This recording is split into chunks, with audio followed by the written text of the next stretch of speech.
welcome to eLearning Today TV. I'm Lauren. And I'm Lena. And we're here in our temporary location, new location since we are moving. We're relocating, so everything is in boxes, everything is in like chaos here, but we're still doing the show because it's Earth Day, so. Yes.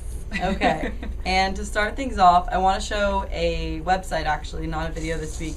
It's actually NASA's 50th anniversary.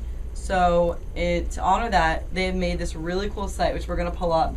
And basically, it's taking you back in time, starting with 1950s and going to present. And you can kind of explore each decade. And it's really cool because you can see not only NASA and space, what was going on, but other things in history and the volume up here. There's this like robot character guy. It's kind of like the ride in Disney. And he kind of takes you through. And you can select a different decade. So, for example, 1970s, and it'll have real broadcasts and audios of stuff that was going on. And there's actually, it's really cool. There's like a MP3 player or a jukebox or a CD, depending on what time era you're in, and it kind of plays music of that time. So you can kind of explore, use it in your classroom, whether you're talking about NASA or kind of anything in history. It's a really cool site. It's very interactive, and it's a lot of information in there. So I think it's a great thing to show also on smart boards or whiteboards to use as a whole class. It's a really cool site. So. That's great. Yeah. Well, and in honor of Earth Day today, I decided to talk about one of the blogs that was posted in our Mangamont site by our teacher, Laura Ketchum, and where she talks about planting a garden in your school and the steps to do that. And so she offers 3 sites, which I think they were really great. The first one is Kids Gardening. It's a non-profit organization that will give educators resources on getting grants to plant a garden at school and all of that kind of stuff. Then we have the School Garden Wizard, which is a website that will guide the teachers through the actual doing of the gardening and everything that they need, lesson plans, etc. It provides like extensive information on that kind of stuff, so really cool. And then the last one she mentions is the BBC Kids Gardening, where there's information about plants and how to grow them and the seeds and everything else. So it's another way to have kids do live or hands-on education, if you will, on something that is kind of really cool for kids these days. A lot of schools are doing it, and so if your school is not doing it yet, maybe it's something that you can implement and possibly celebrate. Another great part about doing a garden in your school is that you actually can take your students to pick up the crop when it's ready, and they can actually prepare it and eat it and so forth. Mm-hmm. So it's a really like complete circle of events that can happen around that. So great different education tools that you can combine with that idea and so forth. So that was like my little bit on Earth Day today, thanks to our blogger and teacher, Laura Ketchum. Okay. And the iPad apps that I looked at this week were actually, I got to kind of preview them with the code. And it's from a company called Zinc Row, and they're an award-winning studio. They make Zimmer Twins, which is a website we talked about earlier, and they make all different kinds of games and activities for kids. And they have one series that's Stella and Sam series, it's called, and it's based on a TV show, but I got to look at the apps, and I wanted to show one of them. Turn the volume up.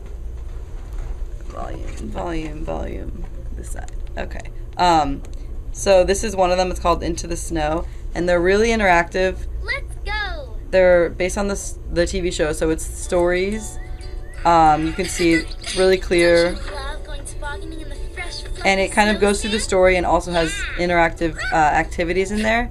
So if you wanted to look at, this is one of the bookmarks, and so it'll go through the story, and then there's fun things that you can do, like this matching game. So it's a good way to kind of break up the story, and I think it's a really great app for kids and the parents to kind of do together. And there's a bunch of them because it's based on the series, so They run about $2.99, but it's a really great app and lots of stuff to do in there.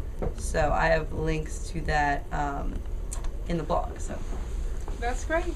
Excellent. So another thing that I found this week that I thought was pretty interesting is there's several different tools out there, online and offline too, that combine the, if you will,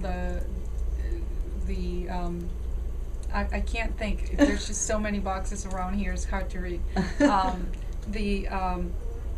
The logic behind Netflix, where if you have used Netflix, you know that they kind of give you different picks and suggest movies for you, or even if you have used like different online radios, you know how you pick one band or group or song that you like, and then they plan this whole playlist for you.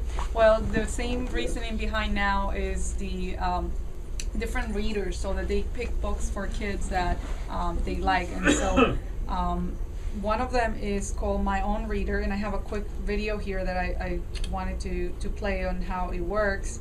And it's pretty interesting because it also picks books for you based on what you like, and so kids can choose one book that they like, and based on that book they'll pick more books for you. So it's a way to kind of bring the gap between digital natives and reading books and so forth.